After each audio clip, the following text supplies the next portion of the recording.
Damos paso a esta conferencia magistral denominada Tribunales, Opinión Pública y Sociedad.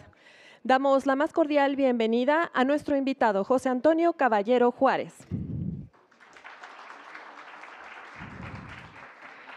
Nuestro distinguido invitado es licenciado en Derecho por la Facultad de Derecho de la UNAM, tiene maestría en Derecho por la Universidad de Stanford y es doctor en Derecho por la Universidad de Navarra. Es investigador nacional nivel 2 en el Sistema Nacional de Investigadores, profesor investigador en la División de Estudios Jurídicos del Centro de Investigación y Docencia Económica AC. Trabaja temas relacionados con la función jurisdiccional, la procuración de justicia, el acceso a la justicia y la seguridad pública. Ha publicado libros, ponencias y artículos sobre diversos temas relacionados con sus áreas de trabajo. Ha sido profesor en diversas universidades e institutos de capacitación judicial. Asimismo, ha colaborado como consultor en proyectos relacionados con la justicia en diversas organizaciones nacionales e internacionales. Su libro más reciente es El debido proceso, una aproximación desde la jurisprudencia latinoamericana. Damos también la más cordial bienvenida en este momento a la magistrada de la Sala Superior del Tribunal Electoral del Poder Judicial de la Federación, Mónica Aralí Soto Fregoso.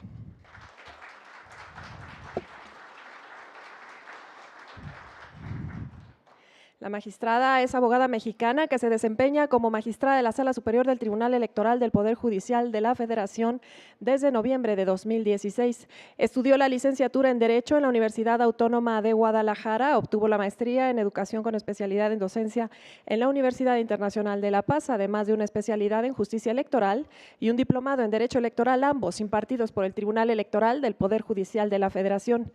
Fue designada por el H. Congreso del Estado de Baja California Sur como magistrada numeraria del Tribunal Estatal Electoral de Baja California Sur, esto en 2007. En marzo de 2013 fue designada magistrada de la Sala Regional Guadalajara del Tribunal Electoral del Poder Judicial de la Federación, órgano que presidió hasta marzo de 2016.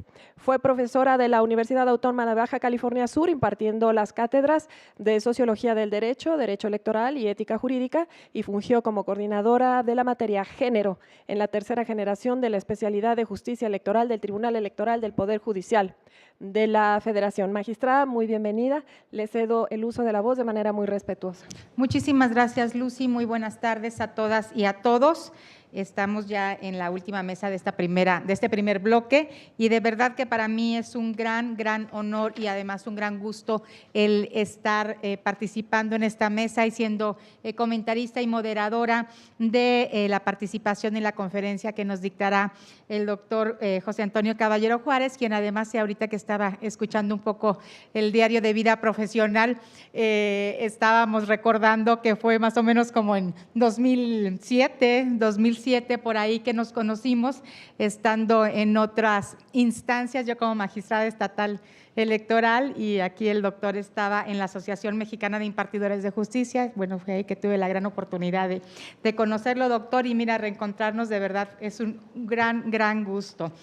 Y bueno, el tema que hoy nos abordará nuestro invitado es tribunales, opinión pública y sociedad.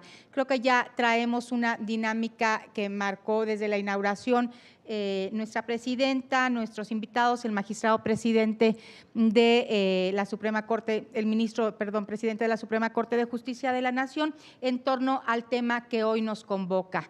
En estos términos, la justicia electoral en México, si la comparamos con otra justicia, con la justicia en otros ámbitos, pues realmente podemos decir que es una justicia nueva. Sin embargo, esto también ha permitido que haya tenido un alcance y un desarrollo que ha sido sustantivo y que se ha dado en muy poco tiempo. Y esto nos ha venido a convertir en una materia que podríamos hoy considerar como una pieza fundamental en nuestro sistema político electoral y en nuestro sistema jurídico, por supuesto. El nivel de complejidad y especialización de la materia es cada vez mayor y con ello también, por supuesto, los retos que enfrentan tanto la materia como las instancias impartidoras de justicia, las instituciones electorales, la sociedad en general también, para proteger los derechos fundamentales, para fortalecer la democracia y con ello, por supuesto, que nuestra calidad de vida.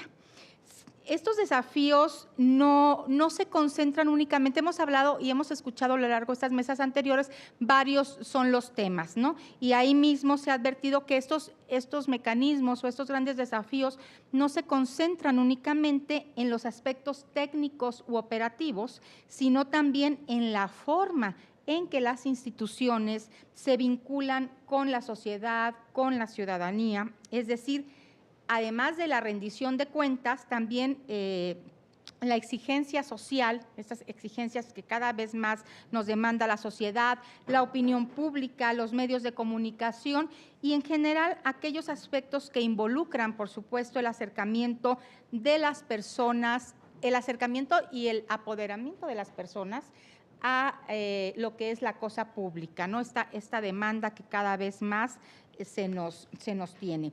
En lo que toca a la impartición de justicia y en términos de impartición de justicia en materia electoral, más que nunca creo que nos encontramos sujetos al escrutinio público y a la crítica.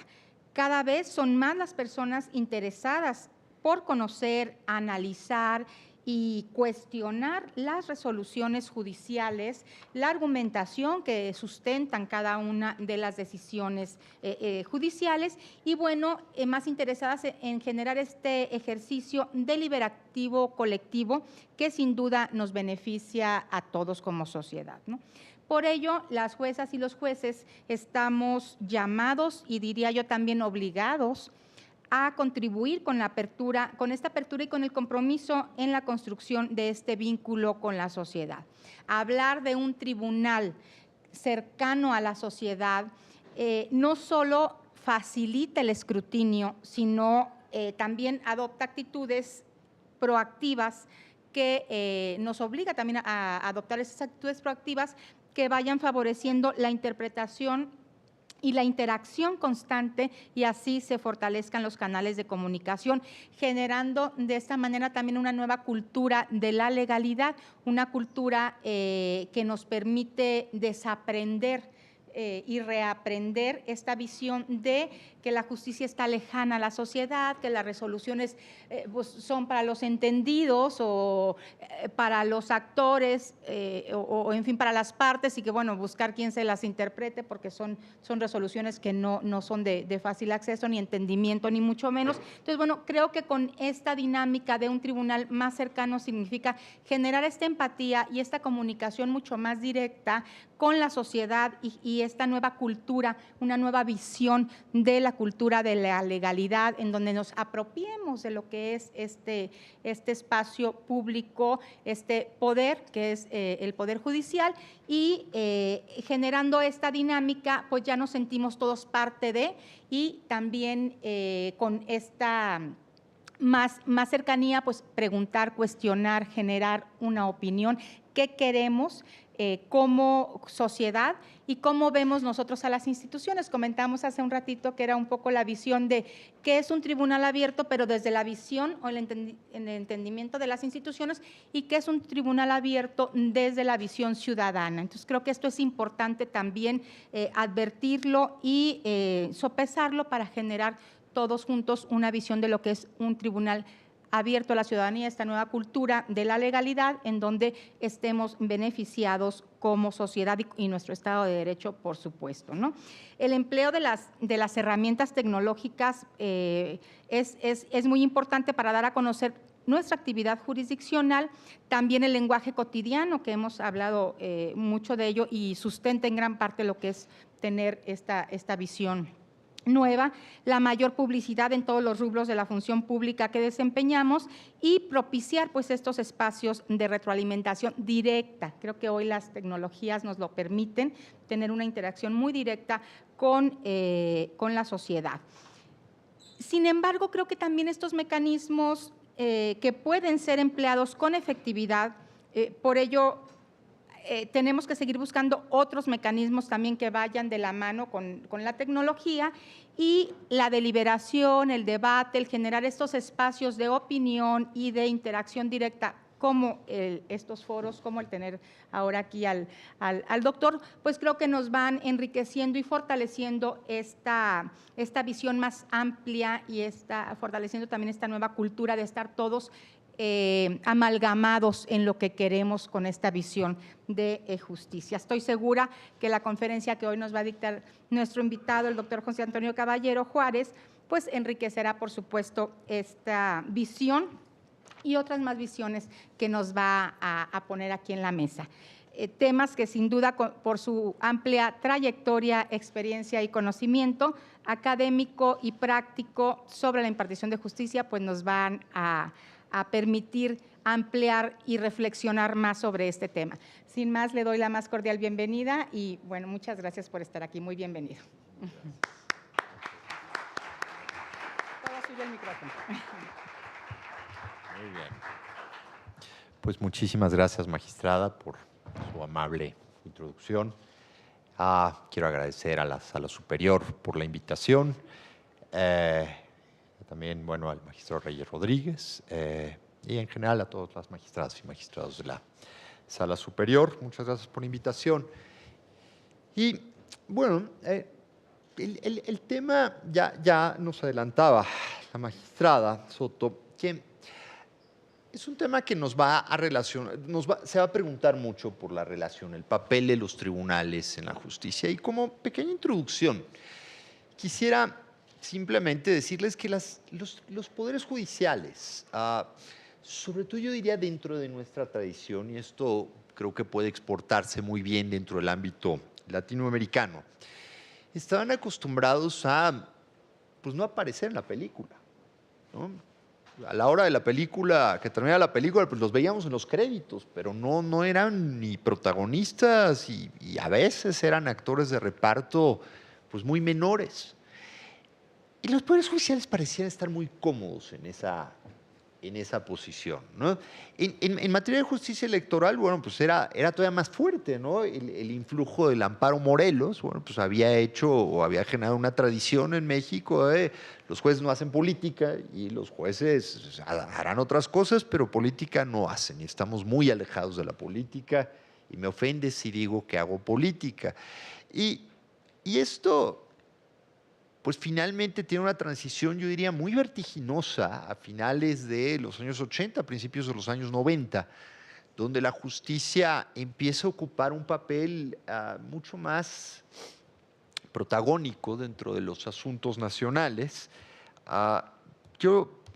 Una de las cosas que me gusta hacer mucho es revisar la prensa histórica, digamos, y si ustedes comparan las notas que venían en los años 80, digamos, que eran señales de primera plana, y qué son señales de primera plana hoy en día, pues verán que difícilmente pasa una semana sin que aparezca un juez en una primera plana, sea la Suprema Corte, sea esta Sala Superior, o sea algún otro juzgador, y están continuamente generando noticias. En los años 80 nomás no aparecían. Era una cosa que no se veía con mucha claridad. La Suprema Corte tendría una nota quizá a cada 6 meses, una cosa por el estilo, o de plano no alcanzaban a llegar. A finales de los 80, algo empieza a ocurrir.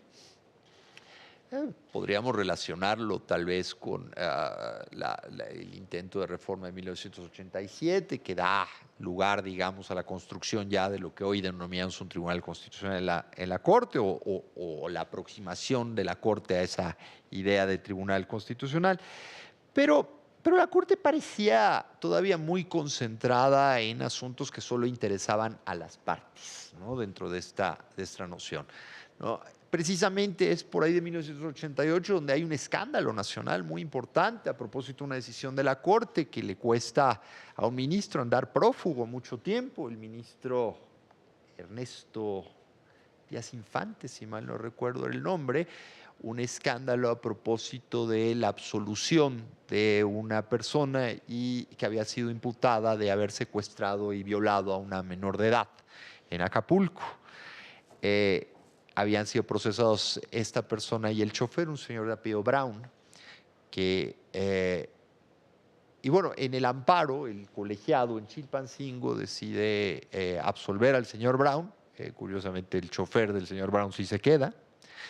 Y esto genera un escándalo muy, muy fuerte. Estamos a fin de año, está el presidente de la Corte dando su informe, era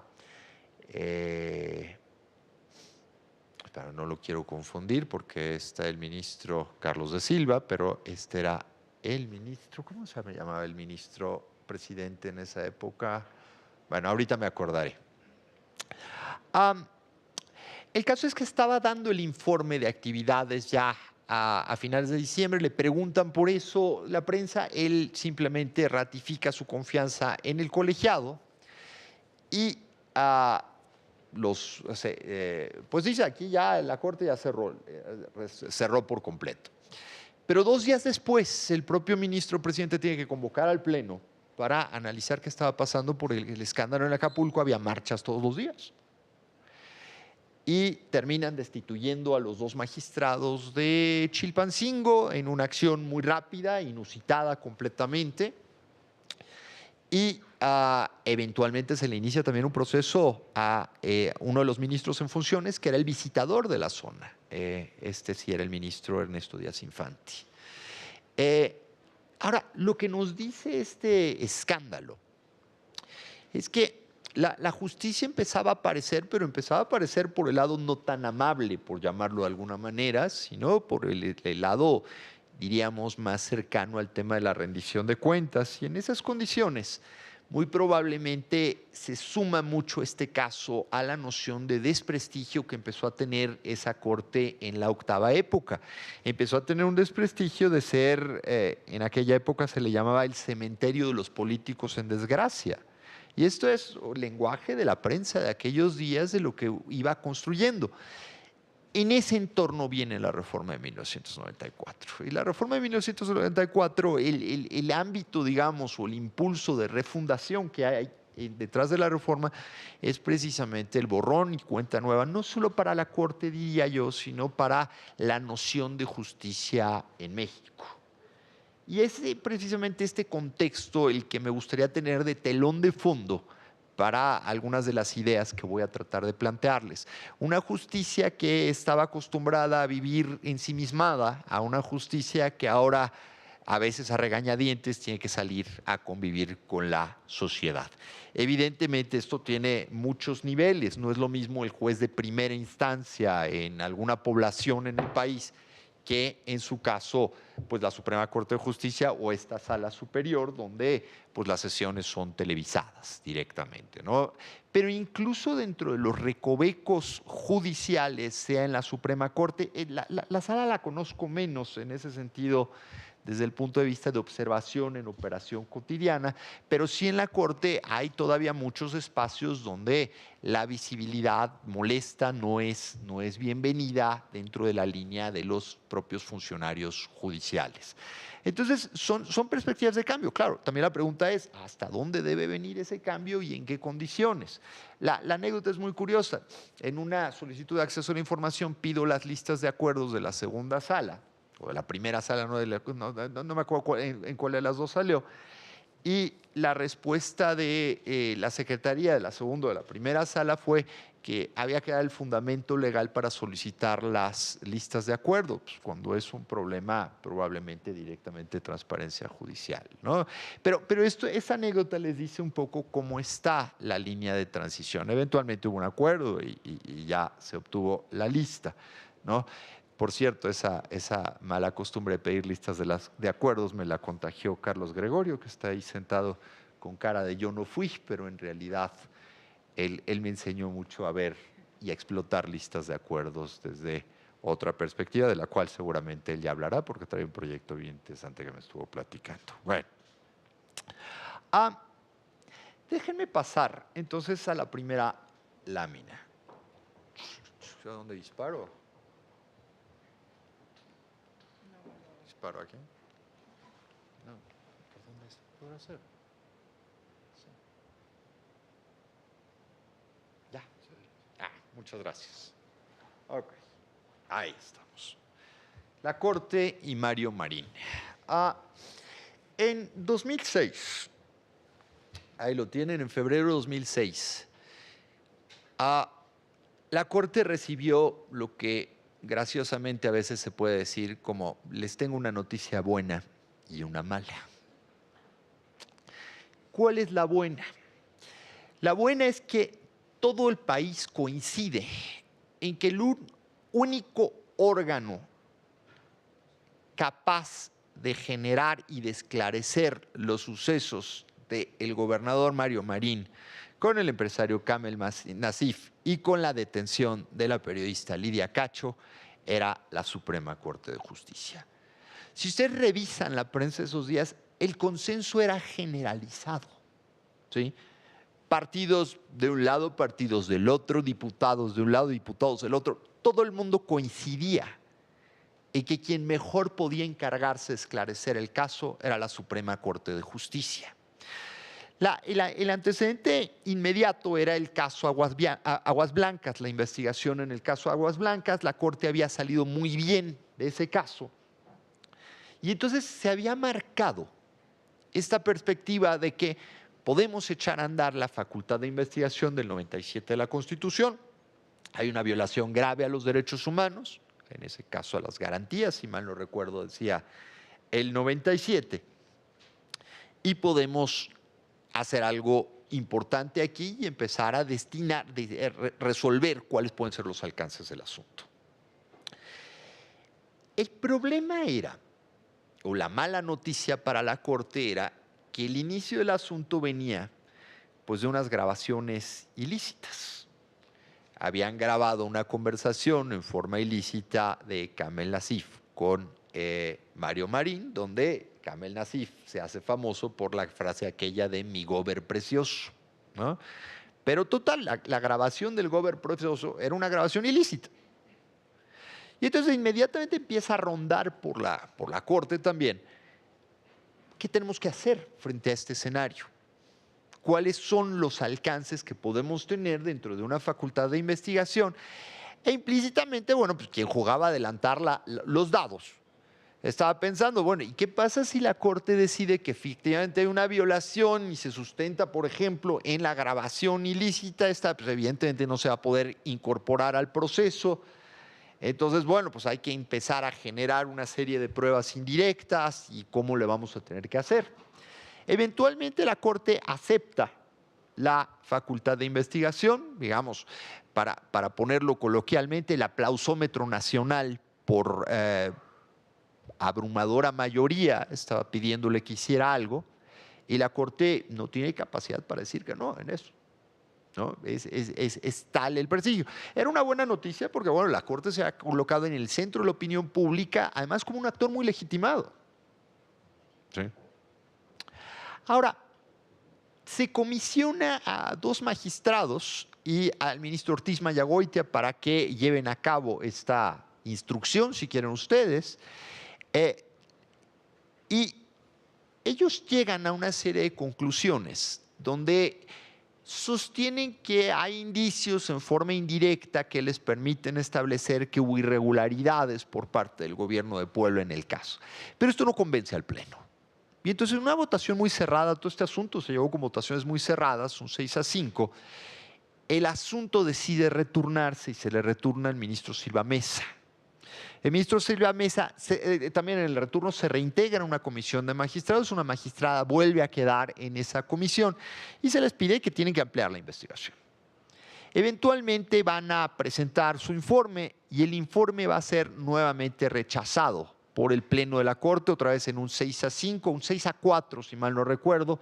Estaba de licencia el ministro Azuela en ese momento, entonces fue un 6-4 en la Corte y se rechaza por completo el informe. Entonces, al día siguiente, lo que ustedes pueden ver, les estoy hablando de noviembre del 2007, pues el gober precioso la libró. Prácticamente se entiende como una especie de exoneración de la Corte cuando realmente pues, la Facultad de Investigación no necesariamente estaba tratando de establecer este tipo de cuestión. Y aquí viene claramente la discusión de la Corte, la discusión ya fue en público, pero viene una discusión de la Corte claramente en una perspectiva de enfrentamiento con la opinión pública.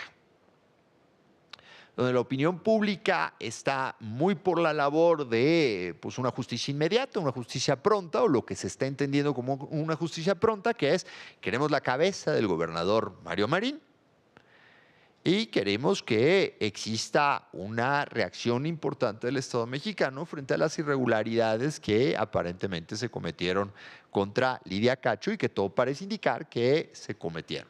Hay una discusión también importante sobre los alcances de la investigación en sí misma dentro de la facultad de investigación, es decir, las expectativas que se podían generar y lo que la comisión había hecho dentro de la investigación. Los ministros ahí cuestionan algunos de los alcances de las atribuciones que había tomado el propio ministro Silva Mesa en esas condiciones.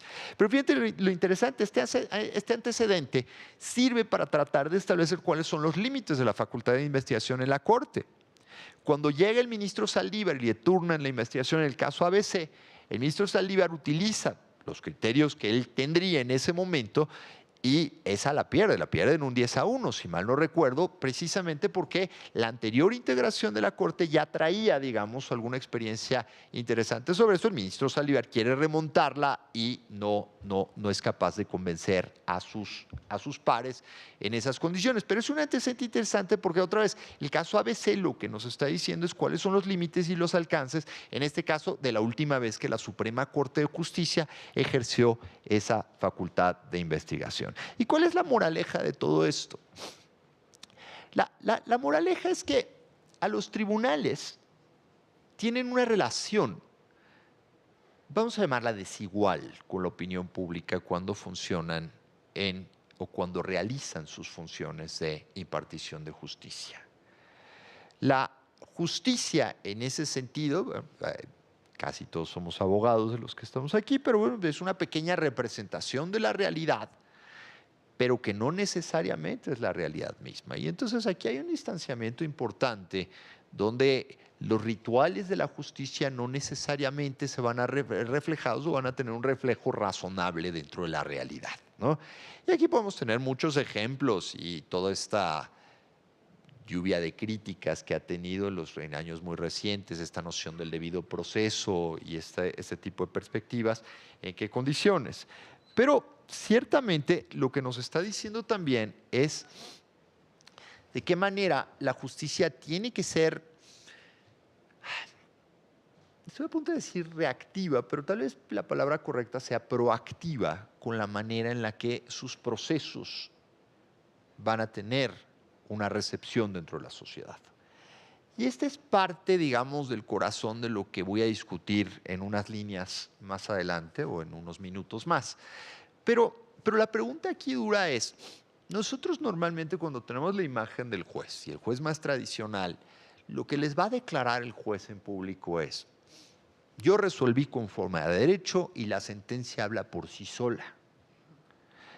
Claro, pero esto normalmente no va a ser necesariamente recibido por muchas razones. De igual manera, ni por la prensa, ni por la manera en la que se recibe lo que hace la Suprema Corte de Justicia. De hecho, en la metodología de trabajo de la Suprema Corte de Justicia tenemos un problema adicional. ¿Qué es? Nosotros podemos ver el Pleno operando todos los días y resolviendo. Bueno, no todos los días, los lunes, los martes y los jueves. Pero después, a la hora que sale el engrose puede tardar un rato. ¿Cuándo se construye la decisión y qué efectos tiene esa decisión? ¿Sí? Puede haber muchas discusiones ahí. Déjenme ponerles una última anécdota. Cuando la Corte estaba discutiendo la famosa acción, aquella conocida como Ley Televisa, inconstitucionalidad de una serie de preceptos de la Ley Federal de Telecomunicaciones, si mal no recuerdo, ocurrió una cosa bien interesante. El titular de un periódico un lunes era: la decisión de la Corte ya se negoció en Los Pinos. Esas eran las 8 columnas de un periódico, era La Jornada, ya si le quieren poner nombre y apellido al periódico. Claro, ese día empezó el pleno a las 11 de la mañana, como acostumbran los ministros, y tuvieron una serie de discusiones muy fuertes, pero muy, muy fuertes. Si mal no recuerdo, hubo un momento en la discusión donde la ministra Luna Ramos modifica su posición con lo que se estaba planteando dentro de la discusión. Lo estoy citando muy de memoria. Sí. Ahora, si la portada de La Jornada era tan precisa en ese momento, le debíamos dar un Oscar a la ministra Luna Ramos, por la manera en la que se había expresado, pues, una excelente actuación. Pero si la portada de la jornada no era cierto, lo que estábamos viendo era un debate legítimo de la Suprema Corte de Justicia y una lección de cómo la transparencia de los debates puede realmente destruir cualquier especulación sobre la manera en la que algunos asuntos pueden estar prearreglados, como lo sugería el periódico en aquel entonces, ¿no? Claro, ese debate se hizo famoso también por aquella frase del ministro Aguirre, si mal no recuerdo, el no saben de qué estamos hechos, ¿no? Se cita también mucho en la jerga judicial, en el anecdotario judicial, para decirlo de alguna manera. Pero bueno, lo que quiero marcar es que efectivamente la relación entre los tribunales, los medios y lo que eventualmente puede ser la opinión pública se va a encontrar continuamente. Evidentemente en un tribunal constitucional, en esta sala, lo vamos a ver con más frecuencia, probablemente no lo vamos a ver en el juzgado de primera instancia de alguna población más pequeña, pero el potencial de este tipo de cosas está, yo diría, prácticamente en cualquier tipo de resolución judicial. Déjenme pasar a la siguiente. Ahora, un caso distinto. El Tribunal Constitucional de Hungría en los años 90. Este tribunal pasó a la historia por ser el tribunal más activista de la historia. Un dato, ahí se los pongo. Cerca de un tercio de la legislación del Congreso de Hungría lo anuló el Tribunal Constitucional. Entonces, si estuviéramos hablando en términos de béisbol, el porcentaje de bateo andaba como en el 33%. Pues no estaba mal, si era juego de estrellas, seguro, para el Tribunal Constitucional de Hungría. Era un tribunal muy fuerte, abiertamente contramayoritario y con una agenda muy dura de derechos. Una decisión que los hace muy polémicos por ahí de mediados de los años 90, 95, 96. Es una decisión donde echan abajo un decreto de austeridad emitido por el gobierno de Hungría, mitad en los coqueteos que tienen para eventualmente ingresar a la Unión Europea, mitad por una crisis económica que está enfrentando el país, donde empiezan a jugar con limitar las posibilidades de pensiones, donde empiezan a marcar ciertas líneas de autoridad en el gobierno, y el tribunal lo echa para abajo. ¿Sí? Y un poco el argumento del tribunal es, bueno, las presiones económicas son unas, pero los derechos económicos y sociales de las personas son otros. Y estos, en principio, si quieren ustedes, aplicando la perspectiva de progresividad, no pueden ir para atrás y háganle como quieran. No va el decreto de austeridad en esos términos. Lo cual genera una confrontación política porque era un decreto muy peleado políticamente al interior de Hungría, que eventualmente va a ser echado para abajo. Digamos, cómo destrozan los amarres políticos con el argumento de inconstitucionalidad. ¿Qué es lo que le pasa a este tribunal? El siguiente periodo de designaciones, es decir, en el periodo de relevos, prácticamente relevan a la integración y el tribunal modifica completamente su posición. Pero lo que hace un tribunal extremadamente activista es, de alguna manera, también una acción, vamos a decirlo así, de implosión. Es decir, el éxito del tribunal húngaro en los años 90 no se pudo repetir. Y habrá y seguirá habiendo un tribunal constitucional en Hungría, pero que no tiene, digamos, vamos a llamarlo así, la estridencia que tuvo la configuración en los años 90. ¿Y qué lección nos puede dar esto? Estos tribunales pueden ser tribunales muy activos y pueden ser tribunales que dialogan muy bien con ciertos sectores de la sociedad, pero son tribunales que también tienen que tener duro el peso contramayoritario, digamos, en la expresión más radicalizada de lo que diría Hamilton en el número 78 del Federalista, ¿no? Una línea más dura. ¿Cuál es la medida? Parte de la construcción de la decisión tiene que ser producto también de ese diálogo. ¿Hasta dónde el tribunal tendría que estar consciente del contexto en el que está, o simplemente el tribunal tiene que ser inmisericordia en la construcción de su derecho? Aquí hay otra pregunta, y son preguntas importantes que tienen que ver mucho con el posicionamiento. Y sobre esto, estas dos anécdotas las quiero utilizar un poco para posicionar la problematización que quiero hacer con ustedes a continuación. primer punto, una problematización a propósito de justicia abierta, porque son fenómenos que tienen que ver con la justicia abierta. Ciertamente aquí estamos hablando de las líneas jurisprudenciales de los tribunales, pero las líneas jurisprudenciales de los tribunales, al margen, digamos, de la manera en la que se construyan, tienen que tener claridad sobre cómo van a relacionarse eventualmente con la sociedad. Y este es parte del problema de la discusión en torno a la justicia abierta que me gustaría tocar con ustedes. Primer punto, el principio de publicidad como una institución procesal. Tenemos, a propósito del boom en México de la transparencia, hemos tratado de construir el acceso a la información judicial, sobre todo a la información procesal, bajo coordenadas de transparencia pública gubernamental. Así, por ejemplo, de la vieja ley de transparencia y acceso a la información podían ver el 14, si mal no recuerdo, que decía que las sentencias solo podían publicarse una vez que causaran estado. Lo que voy a tratar de plantearles es que esta aproximación no es la adecuada, por lo menos no cuando estamos hablando de información procesal. Cuando estamos hablando de información procesal, el principio que rige es el principio de publicidad, sí, pero el principio de publicidad desarrollado en el ámbito del derecho procesal. ¿Sí? Y esta es una diferencia fundamental, ¿sí? Porque lo que rige al principio de publicidad procesal es la construcción de un juicio justo. Podríamos en última instancia argumentar que desde el sexto la publicidad o el principio de publicidad podría en última instancia también llevarnos al juicio justo, pero no nos va a llevar tan directo. Sí. Entonces, lo que estoy tratando de marcarles es que cuando hablamos de publicidad procesal estamos hablando de un fenómeno completamente distinto al fenómeno que podríamos ver regulado en criterios de transparencia gubernamental. La posición tiene que ser distinta.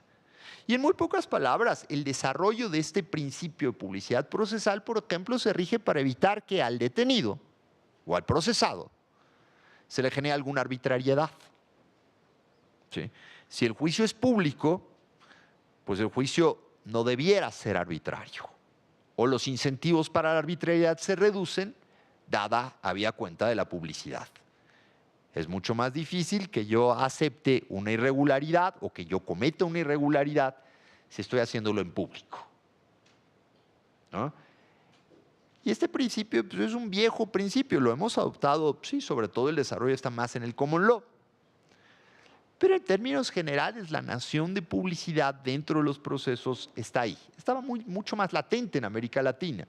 Se ha despertado mucho más, pero en términos generales la teníamos por ahí, en algunos casos más visible, en otros casos menos visible, pero en términos generales la teníamos por ahí. Ahora, lo que creo que sí hay que subrayar ahora es qué implica esa publicidad dentro del proceso, hasta dónde tenemos esa publicidad y hasta dónde hay que llevarla. Si lo que queremos es garantizar esta noción de juicio justo, entonces probablemente tenemos que reflexionar también sobre la información que se da a conocer sobre el proceso. Y sobre esto voy a avanzar un poco más, algunas láminas más adelante. Por otro lado, tenemos la idea de la justicia abierta dentro de la línea más emparentada con los procesos de transparencia gubernamental. Aquí tenemos claramente la línea de rendición de cuentas. Y déjenme ponerlo así. Cuando hablamos de proceso, bueno, la línea sería la del juicio justo, pero cuando hablamos, por ejemplo, de transparencia en términos del artículo 6 para los poderes judiciales, bueno, pues ya entramos al régimen de compras, ¿sí? Todo el abastecimiento, todos los procesos internos, los procesos administrativos, el presupuesto, el ejercicio del presupuesto judicial iría por esa línea y los parámetros debieran ir dentro de esa línea. ¿Qué pasa con la carrera judicial?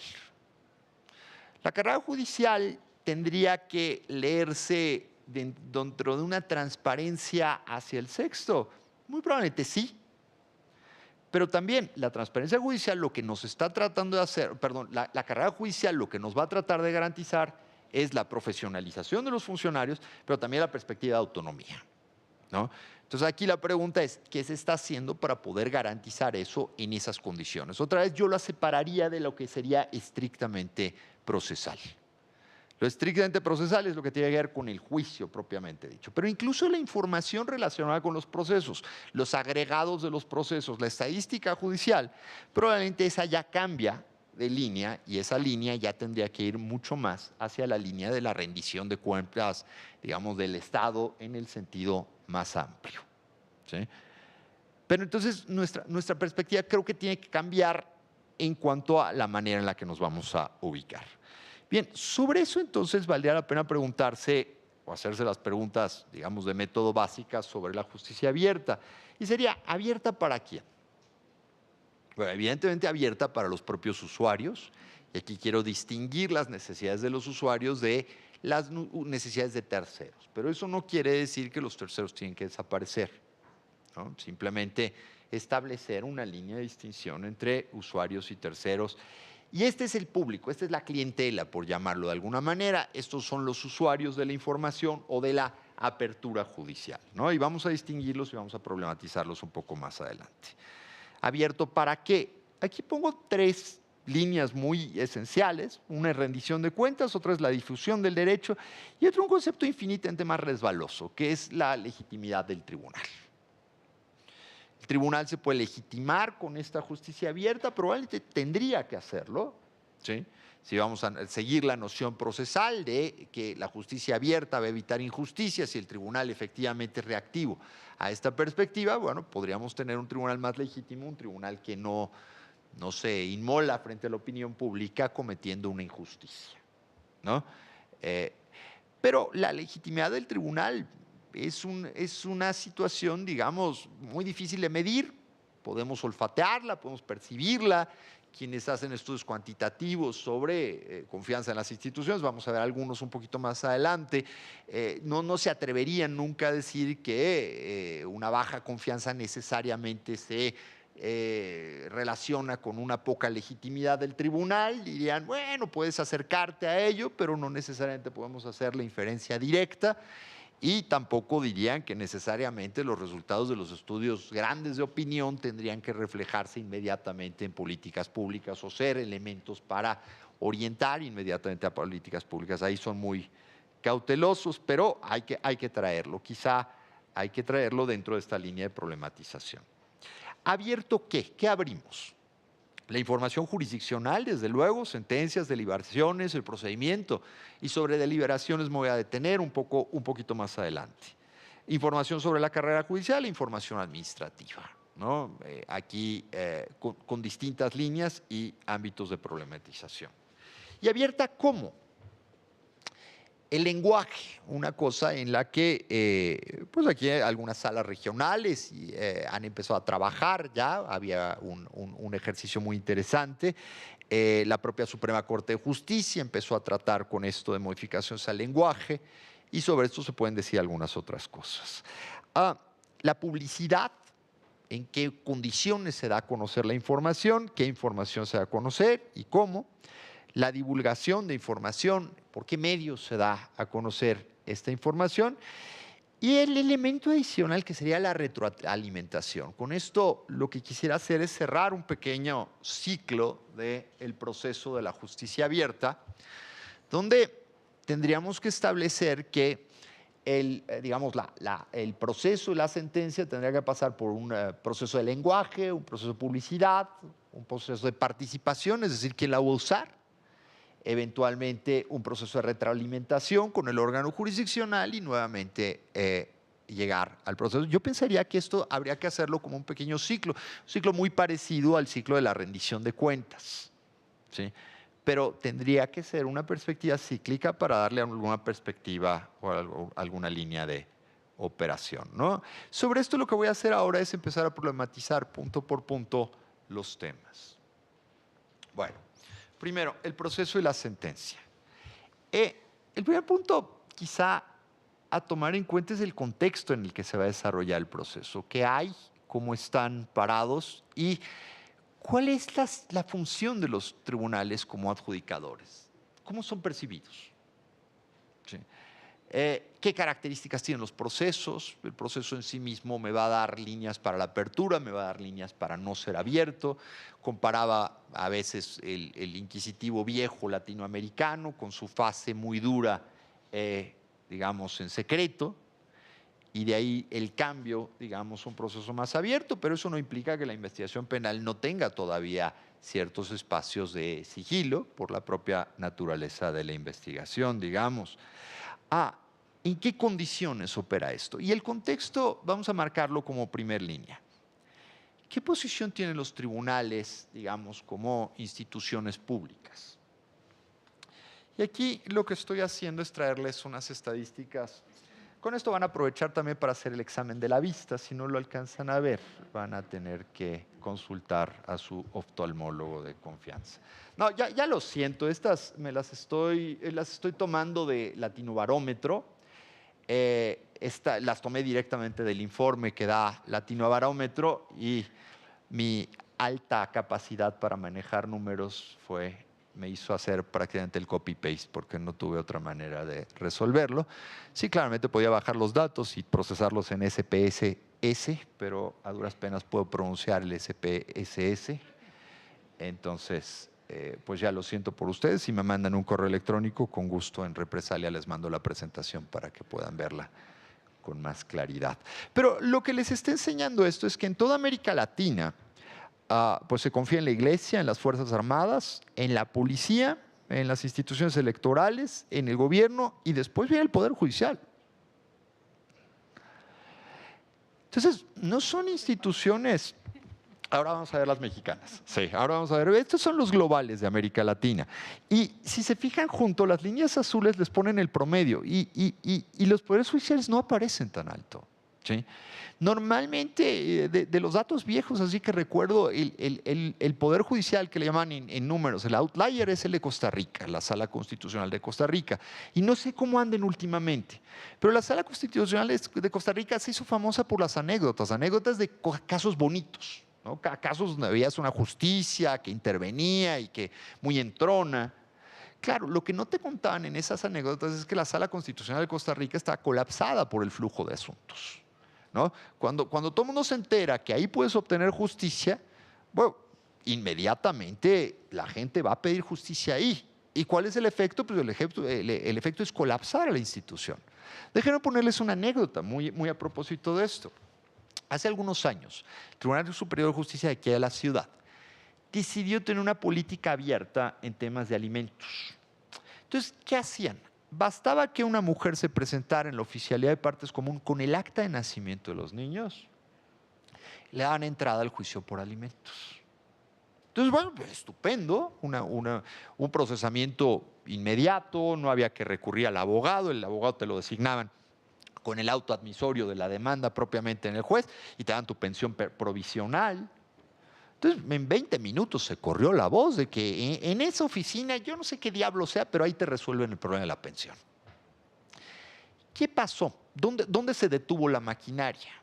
Un día que en oficialidad de partes hacen el proceso completamente ordinario y cuando el juez se acuerda, se da cuenta que la señora vivía en Pachuca y el matrimonio había sido en Pachuca y el domicilio conyugal había sido en Pachuca. Claro, es un problema de competencia. ¿Sí? Pero la noción de que el tribunal había estado dando resultados a mujeres en esas condiciones hizo que se corriera la voz y gente de los alrededores de la ciudad empezara a viajar a la ciudad con sus papeles mínimos, para obtener el beneficio que muchas mujeres ya habían obtenido. Claro, al día siguiente se imaginarán que la oficialidad de partes del tribunal lo que había era un letrero con una serie de 18 requisitos para poder procesar tu demanda. ¿Sí? Es decir, este ejercicio de desformalización tuvo un éxito muy importante, yo diría un éxito rotundo, pero fue tan exitoso que empezó a impactar otras áreas para las cuales no estaba diseñado. En este caso, pues simplemente fue la competencia. Pero el aumento de asuntos inmediatamente en este tipo de casos, pues se percibió también en los juzgados de lo familiar de la Ciudad de México y empezó a aumentar esta demanda. Está bien, para eso son, pero ahí viene una pregunta implícita. Y sobre esto no quiero hablar, pero nada más lo dejo en el tintero. Las políticas de oferta judicial normalmente no se fijan mucho en la demanda. Esta es una política que sí tenía una oferta muy clarita, definida a una demanda muy concreta. Normalmente planteamos la oferta judicial en abstracto. ¿Qué quiere decir cuando digo planteamos la oferta judicial en abstracto? Por ejemplo, cuando abrimos un nuevo circuito y colocamos 2 colegiados ahí, ¿cuáles son los clientes que esperamos servir? Completamente en abstracto. Sí. Y esto hace que la justicia a veces se vuelva un barril sin fondo. ¿Por qué? Porque los datos del Consejo de la Judicatura Federal nos dicen que cada vez que abres un colegiado nace colapsado. ¿Qué quiere decir colapsado? Que la demanda va eventualmente a sepultar ese colegiado muy rápido. ¿Sí? Pero bueno, ya me fui por otro lado, entonces mejor me regreso. Ok, pasamos a la siguiente. Esto es México. Esto es Parametría, un informe del 2015. La Suprema Corte de Justicia a media tabla, y no se alcanzan a ver por ahí, pero los jueces están todavía abajo de la media tabla. Se los leo. Es confianza en las instituciones, México. Confío en mis amigos y mi familia. Después en la Marina. Después en la Iglesia. Después en el Ejército. Después en los sacerdotes. A continuación los maestros. Después viene el INE. Y aquí sería interesante dónde está colocado el sistema de justicia electoral. El INE batea alto dentro de esta línea. Después está la CNDH y después sigue la Corte. Y después seguimos, están los bancos, la Comisión de Electricidad, la Policía Federal, la Presidencia de la República, el gobierno de su municipio y después aparecen los jueces. Le sigue las policías estatales, el Ministerio Público, los agentes de tránsito, los partidos políticos y hasta el final los sindicatos. Estas van cambiando mucho, digamos, por temporada, pero lo que sí es razonablemente estable es la justicia. La justicia suele andar a media tabla y a media tabla tirándole a la parte, vamos a llamarla reprobatoria. ¿Sí? Pero ¿qué implica eso? ¿Qué implica para el contexto? Y en la siguiente lo vamos a ver mejor. Las rayitas. La rayita roja indica no confío en la Corte. La rayita azul indica confío en la Corte. Y abajo tienen un periodo de tiempo que va de enero del 2006 a enero del 2015. Si se fijan, la rayita roja por lo general está más arriba de la rayita azul. Pero aquí, incluso cuando la rayita azul llega a estar por encima de la rayita roja, lo más que llega a pintar la rayita azul es 39%. Entonces, sí confío en la Corte 39%, combatiendo siempre altos números de desconfianza hacia la Corte. La rayita roja llega a tener 48, llega a tener puntos distintos. Por pura curiosidad, aquí aparece cómo estaba la Corte en enero del 2006, cuando les dije que tenía el aplausómetro nacional a su favor para conocer del caso de Lidia Cacho. ¿Sí? Ustedes pueden verlo ahí, estaba en líneas reprobatorias, pero por ahí de abril del 2006 se fue a una línea ligeramente aprobatoria. Sugerir que es la coyuntura lo que está jalando, como pretende hacerlo la gráfica. La gráfica, si ustedes pueden ver un poco más de cerca en alguna pantalla, podrían ver que están relacionados algunos casos y la fecha en la que lo relacionaron. Y entonces la hipótesis que está tratando de lanzar la gráfica, no son tan aventados como para lanzarla directamente, simplemente dicen hipotéticamente, miren qué estaba pasando en ese momento. Bueno, no hipotéticamente, miren el contexto que había. Estaban despenalizando el aborto, había libertad a indígenas acusadas, el de Jacinta, Alberta y Teresa, la liberación de Florence Cassés, el amparo a parejas homosexuales por la ley Oaxaca, que fue la primera sala. No lo tenía que tan claro que había sido tan tan mediático ese. Pero bueno, lo que les está diciendo es que en términos generales, prácticamente haga lo que haga la Corte y a veces hace algunas cosas que le reducen mucho más la percepción pública, pero en términos generales está abajo. Y si la Corte es a la que le va bien, al resto del sistema de justicia no le va mejor. ¿Sí? Entonces, esto como línea de contexto creo que es muy importante tenerlo. Cuando se está pensando en una política de justicia abierta, creo que también hay buenas preguntas que resolver sobre qué tienen que decir los tribunales para modificar el contexto. Si yo estuviera estableciendo una política, digamos, pública de mejorar la confianza en la justicia, pues claramente estos serían los indicadores a los que le trataría de pegar. ¿Cómo? Pues, habría que contratar a Harry Potter, tal vez, ¿no? Para tratar de ver en qué condiciones la varita mágica lo logra. Esta es una pregunta difícil, porque además el contexto, y más adelante lo voy a comparar con Europa, el contexto va a la baja. O sea, las instituciones públicas la tienen muy pesado en temas de confianza pública. Les diría, por aquello de que mal de muchos es otro tipo de consuelo, pero en realidad todos tenemos el problema y estamos metidos en un problema de desconfianza. Bueno, teniendo ese contexto, déjenme pasar a la siguiente. ¿Cómo andamos de tiempo? ¿Cuánto me queda? Porque a veces me tardo mucho. Son 2:44. Acá tengo que terminar. Oh, sí, díganme, porque si no, como Chente Fernández, los convoco a un aplauso cada 5 minutos. Si se aplauden como Chente Fernández, yo sigo cantando en el momento que dejan el aplauso. No, bueno. Ok. El papel de los tribunales como adjudicadores. La percepción sobre la imparcialidad del tribunal. A ver, ¿el tribunal se lee imparcial o no se lee imparcial? Yo antes de litigar, bueno, pues tengo que pensar si a donde voy a litigar va a haber imparcialidad o no va a haber imparcialidad. Pero también cómo refleja hacia el exterior. Déjenme poner un comentario duro, pero pues este es muy sintomático. Si yo litigo fiscal y pido mi amparito, ¿qué estoy pensando que le va a pasar a mi amparito en la corte? Pues que no voy a ir a ninguna parte, no me hago muchas bolas. ¿Sí?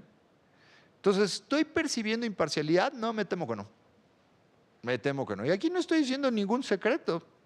¿Sí? O sea, hubo una tendencia, hubo una modificación en la Corte.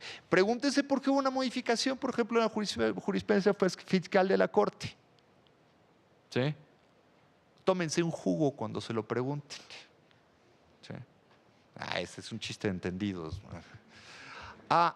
Hubo un asunto muy sonado de una devolución del IVA en un asunto de jugos que generó un escándalo por cómo había ocurrido. Y entonces se empezó a decir que la Corte estaba favoreciendo demasiado. Y yo no sé si eso influyó en el ánimo de los ministros o no influyó en el ánimo de los ministros.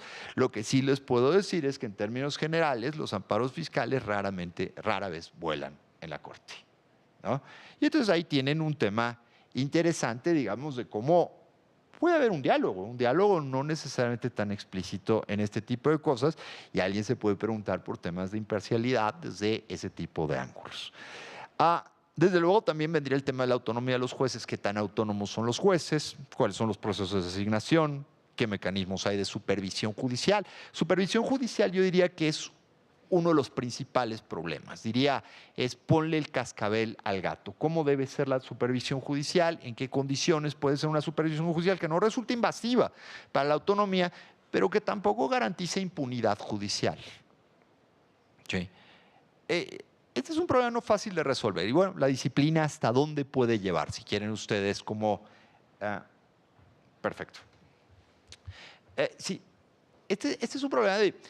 Una buena supervisión probablemente debiera incidir en tener menos casos de disciplina judicial. Es decir, lo estamos preparando. Pero bueno, aquí nos ha costado mucho trabajo tratar de resolver esto, ¿no? La metodología de la visita, por ejemplo. Hay quien dice, pues ya ni siquiera es necesario visitar, el SAT entre ellos, ya que estoy con los chistes fiscales. Pero bueno, los antecedentes del tribunal.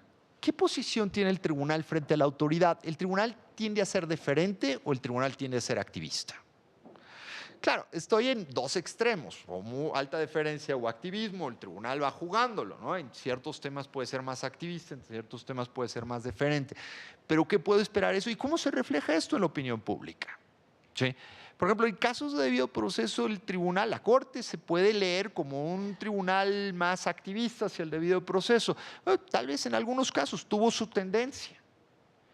Un 3-2 muy discutido en la primera sala terminó estableciendo que, bueno, por tortura en un caso no lo iban a ver tan mal porque no había confesado, ¿no? Y entonces no había lugar a la exclusión en ese sentido y había que llevarlo por otro lado, y eso generó un voto del ministro Gutiérrez Ortiz Mena, si mal no recuerdo, donde empieza citando una frase de Pedro y el Capitán, ¿no?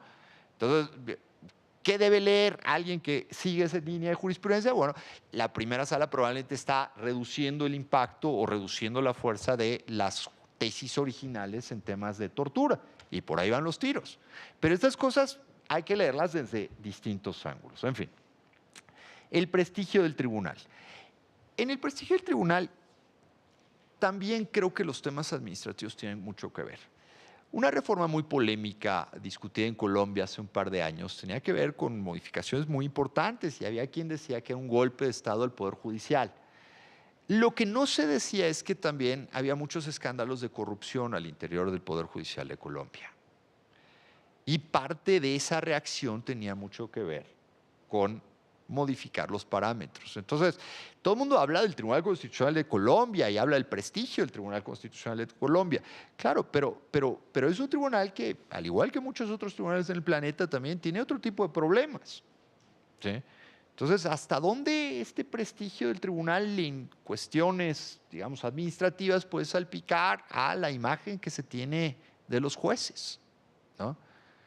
Este es un punto no menor. Y la posición de las partes, finalmente. ¿Cómo te va en la feria? Es decir, si yo litigué hoy, ¿cómo me fue? ¿Me fue bien? ¿Me fue mal? Aquí estoy dando datos de la encuesta a usuarios del sistema de justicia, que no está publicada. De hecho, estos los tomé del Centro de Estudios de Opinión de la Cámara de Diputados. ¿Por qué? Julia Flores, tengo entendido que no los puede sacar por alguna cosa muy rara, pero los ha guardado celosamente. Ya me sorprende que se los ha dado el CESOP. En fin, bueno, Julia suele mandar sus datos cada vez que puede, pero bueno, aquí lo que nos está diciendo es que los litigantes en México, en términos generales, no parecen tener tan mala imagen de la justicia si ya pasaron por un juzgado. Fíjense bien, si yo le pregunto a población abierta, oiga usted, ¿qué opina de la justicia? Si no he pasado por un juzgado, es más probable que les diga son una bola de rateros. Pero si ya pasé por un juzgado, lo más probable que les diga es, pues no está tan mal. Entonces, la experiencia en la feria pareciera tener un impacto. Por lo menos los datos empíricos en México, los que se conocen porque no hay estudios sistemáticos, nos dicen que la gente que pasa por tribunales suele tener mejor opinión de los tribunales que la gente que no ha pasado por los tribunales. ¿Sí? Si ustedes preguntan esto en Bélgica, por ejemplo, se la van a llevar al revés. La gente que pasa por tribunales opina peor de los tribunales que la gente que no ha pasado por los tribunales. Entonces, aparentemente las expectativas de los belgas al ir a los tribunales pudieran ser tal vez más altas que las expectativas de los mexicanos cuando van a los tribunales. O podríamos construir cualquier tipo de hipótesis sobre esto, pero esto hay que preguntarse, porque entonces esto tiene mucho que ver con la manera en la que se va a construir la imagen del tribunal. La mejor referencia del tribunal, piensen en la señora que llega a la oficialidad de partes en el Tribunal Superior de Justicia de la ciudad, presenta su demanda y obtiene una pensión. Bueno, la señora se ve encantada y se lo va a decir a todo el mundo. Su círculo eventualmente tendrá una imagen interesante. No estoy dando teoría de la opinión pública, ni mucho menos, pero pues sí, ahora que está muy de moda toda la investigación de redes, habría que correr tal vez un par de modelitos sobre redes y tratar de ver en qué condiciones este tipo de cosas hay. Esto es justicia procedimental. Cuando se le pregunta a la gente qué es lo que le duele del tribunal, lo que les duele es que los tribunales son muy lentos. Claro, esto no les corresponde a ustedes en términos generales, porque aquí, al contrario, las violaciones a derechos humanos se cometen a ustedes por la velocidad con la que se generan los procesos. ¿no? Nadie quiere estar aquí en octubre, perdonen el chiste, pero ¿qué quieren que les diga? ¿No? 2 noches seguidas y cosas por el estilo, ¿no? Pero pues es el ambiente electoral, ¿no? Pero en general, digamos, la velocidad de la justicia es lo que duele, ¿no? Y entonces cuando le preguntan a la gente, oiga, y esta es encuesta de salida, ¿eh? Cuando le preguntan a la gente, ¿qué haría usted para mejorar las cosas? El 22% dice, sin lugar a dudas, la velocidad. O sea, esto es indispensable. La imparcialidad baja al 18%. Y después ya se van mezclando, que más honestidad, el 4, y después ya pueden hacer sus combos de indicadores. Pero lo que les está diciendo esto es que lo que sí estamos seguros que le duele a la gente es la velocidad de los procesos. Entonces, bueno, ahí hay un espacio para tratar de incidir. El lenguaje de la sentencia. Primer gran punto en el lenguaje de la sentencia, la metodología de la sentencia. Si logramos incidir en la metodología de la sentencia, creo que vamos a tener un avance gigantesco. Ustedes han hecho ya un avance importante, lo digo un poco con el magistrado Rodríguez. Esta línea de trabajo de mejorar la metodología de la sentencia y también con esta línea de hacer las sentencias también como un proceso de rendición de cuentas. Es decir, esta sentencia va a tener que rendir cuentas, cómo la voy a supervisar, cuáles son los variables, cómo debo calificar una sentencia, cómo sé cuando estoy frente a una buena sentencia o frente a una mala sentencia, tiene mucho que ver con esta metodología. Y la claridad, fíjense que yo en términos generales soy un escéptico de la claridad.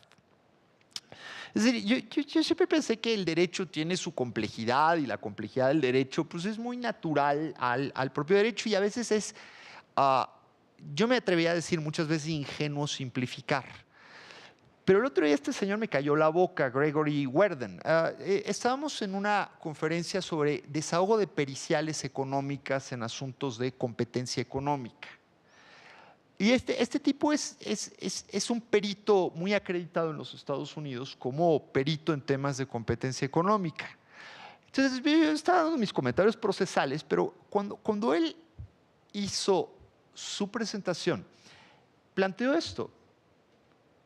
Casi siempre, la pericial que da un economista se puede dar en términos completamente sencillos, de tal manera que cualquier persona que no tenga educación como economista los puede entender.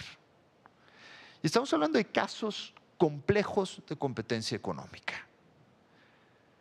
Bueno, si esto pueden hacer en casos complejos de competencia económica, creo que la regla para los abogados, será que me asusté porque no entiendo nada de economía, pero la regla para los abogados es que creo que tenemos mucho espacio para hacerlo y para incorporar lenguaje llano. ¿Sí? Es decir, sí podemos hacer las cosas claras. ¿Y qué quiere decir claras también dentro de la metodología? Una sentencia penal que se respete va a tener 400,000 pruebas, de las cuales realmente relevantes para condenar a alguien van a ser 1,5.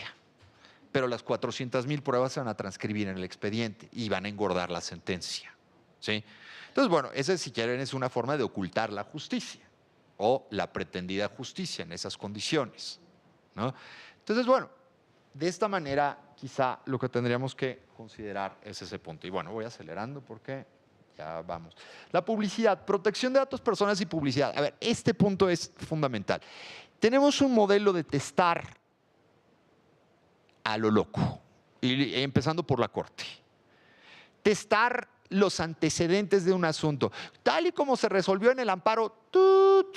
El precedente, ¡tut! Eso es la locura. O sea, estamos protegiendo la privacidad de un amparo. ¿Sí? Ahora, en los nombres, ¿qué nombres debemos testar? ¿Qué nombres no debemos testar? También creo que hay que darle una reflexión. La regla aquí es, si le dudo, lo testo. Probablemente la regla debe ser al revés. Y después habría que dibujar un poco la finalidad para la que se está dando a conocer la información y el tipo de motor a través del cual se quiere entrar, ¿no? ¿En qué condiciones debemos hacer esto? Aquí, para no irme muy lejos, la sentencia del juez Anuar, esta de Veracruz, que estuvo en los medios, bájenla del CICE, se puede bajar, yo la bajé el mismo día. Claro, ahora entiéndanla.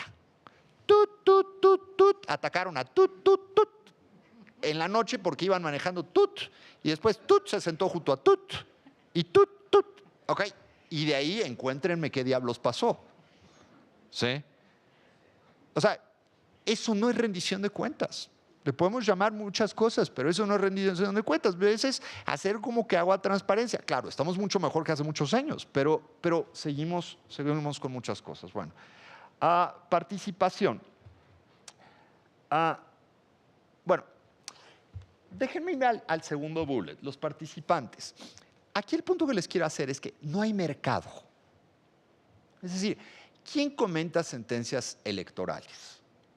Pues miren, ustedes, entre ustedes se comentan, ¿sí? 2 o 3 despistados que leen sus sentencias y nadie más. ¿Sí? O sea, no hay un mercado. ¿Sí? ¿Cómo generamos, cómo incentivamos ese mercado? Porque ustedes han hecho un estupendo trabajo, el buscador de sentencias es muy bueno, la página es muy transparente, cuando uno lo desconoce un poquito se tarda en entenderle, pero sí creo que es razonablemente amigable los mecanismos que tienen ustedes. Pero ¿cómo genera un mercado? ¿Pero qué pasa con el JUS también? ¿Quién comenta sentencias? No nos hagamos bolas. Nadie comenta sentencias. ¿Sí? Entonces, no tenemos un mercado. Mientras no incentivemos el mercado, todo este concepto de participación está muy en abstracto. Y lo podemos llevar a los periodistas también, ¿no? Los periodistas, para que le entiendan estas cosas, bueno, ya acabamos que no son tan difíciles, pero por lo menos para que estén especializados, sí hay que hacer algo ahí, ¿no? Y después al público en general, bueno, se pueden hacer otras cosas. Estaba viendo, preparando esta plática, estaba viendo que en Inglaterra hay un programita. Te metes en Open Justice UK y dice, be yourself the judge, o algo así, be the judge. Y entonces te ponen un programita de qué harías, cómo sentenciarías un caso con tal y tal evidencia, y te ponen los resultados, y entonces tú vas jugando como si fueras el juez. Y después te lo contrastan con cómo resolvieron jueces en realidad, y empiezas a jugar. Pero ya no es lo mismo ver el estadio, en el estadio decir, eso fue penalti. Por lo menos estás jugando un poquito más activo con el tipo de problemas que hay. Me pareció un excelente ejercicio para generar empatía, digamos, con la función jurisdiccional, ¿no? Bueno, y la retroalimentación, bueno, tendría que venir a propósito de eso, si no, no va a ocurrir, ¿no? Déjenme cerrar con esto, una nota del País del 4 de abril. El juez Sergio Mora, ese es el juez brasileño que ha abierto todos los escándalos de corrupción en Brasil. En el caso Lava Jato, la opinión pública protegió a la justicia de las presiones. La opinión pública no es un enemigo de los jueces, es un aliado. Y si ustedes leen esa notita en el País, lo que verán es precisamente qué tipo de estrategias utilizó el juez para publicitar momentos álgidos del proceso, para tratar de ventilar cosas y para tratar de escudarse en la opinión pública para poder hacer mejor su trabajo. Y creo que esta es una gran lección, ¿sí? Tomar precisamente la opinión pública en esos términos y que la opinión pública esté convencida de que los jueces y el proceso jurisdiccional se hacen pues, en beneficio de un experimento en común, que es tratar de articular un Estado constitucional. Y basta. Gracias.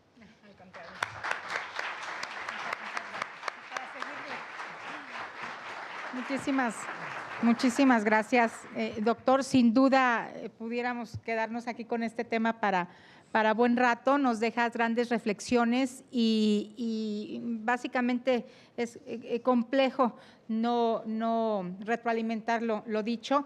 Sin embargo, creo que estos puntos que nos puso a la reflexión y sobre el que fue llevando su participación nos pueden siempre tener un poco o llevar al camino de la respuesta, ¿no? Un tribunal abierto, ¿para quién? ¿Para qué? ¿Qué abrimos?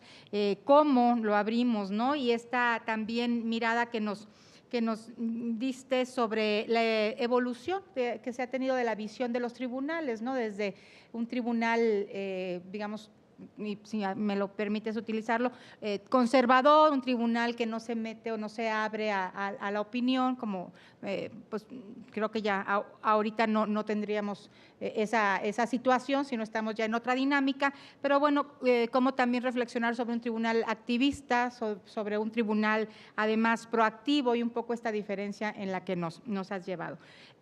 Muchas gracias. Creo que además esta otra reflexión de hasta dónde es la medida, ¿no?, de un tribunal abierto, hasta pues creo que hasta donde lo demande la sociedad, ¿no?, el justiciable, y creo que el camino de la evolución hacia esta apertura nos va a permitir dar esta respuesta, sobre todo a la ciudadanía. Es muy interesante las gráficas, el ver en qué posición nos están poniendo la opinión pública. Y bueno, esta otra reflexión a mí me dejaba también con mucha dudas, el tema de si el contexto siempre debe de ser tomado en cuenta o no. En fin, yo creo que estamos invitados a que nos acompañes en una muy siguiente reflexión. Muchísimas gracias por la participación, por haber aceptado. No quiero, por supuesto, dejar de reconocer aquí la presencia del magistrado Reyes Rodríguez, quien además, digo, todos estamos en esta dinámica. Creo el Tribunal Electoral del Poder Judicial de la Federación ha asumido esta dinámica de avanzar hacia un tribunal abierto, hasta ese cambio de cultura de la legalidad, pero sin duda pues el magistrado Reyes es quien nos va llevando esta agenda de una manera muy exitosa. Muchas gracias, magistrado, y mi reconocimiento también. Muchísimas gracias, doctor, y bueno, nos vemos en la tarde en el siguiente bloque. Muchas gracias por su atención.